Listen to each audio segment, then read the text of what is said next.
This is a Baldwin fun machine. Before I show you how it sounds, let me tell you a little history about it. Stay until the end of the video to hear a song I made on it.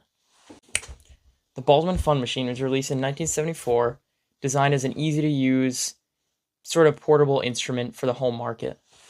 It was pushed as an instrument for beginners, featuring auto accompaniment and a bunch of just wacky sounds. At-home organs were very popular at the time, and although this is technically an organ, its features made it stand out among all the rest and made it very popular. The left-handed key section not only acts as a bass, but also as full chords with just a press of one finger.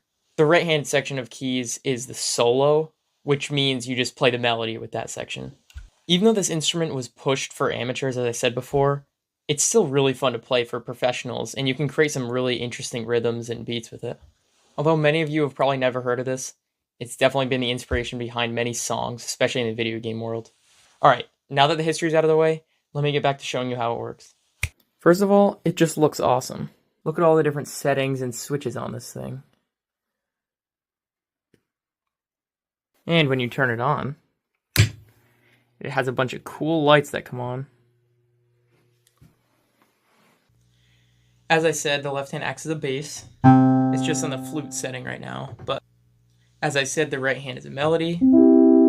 It's just on the flute setting right now, but they have violin, trumpet, accordion, guitar, stuff like that.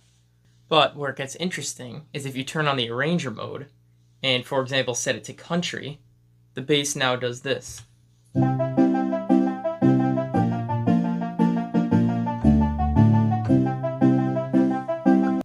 My model of the fun machine has 12 presets, but the other one varies. You can also change the tempo of it with this little knob. Funny story about this fun machine in particular. I actually just picked this up from a very nice couple a few days ago, and they said it hadn't been played in 40 years. It does get pretty hot next to these lights especially, so I am a little bit worried it's going to explode, but it's been good so far. I also forgot to mention there's a pedal right down there that controls the volume. Alright, the moral of the story is, I'd highly recommend one of these, whether you are an amateur or a professional piano player or organ player or whatever you are. It's very fun for everyone. Although it is very easy to play, it has the capacity to do a lot of cool rhythms and so much variety between the modes you can set it to. Without further ado, let me show you the song I made.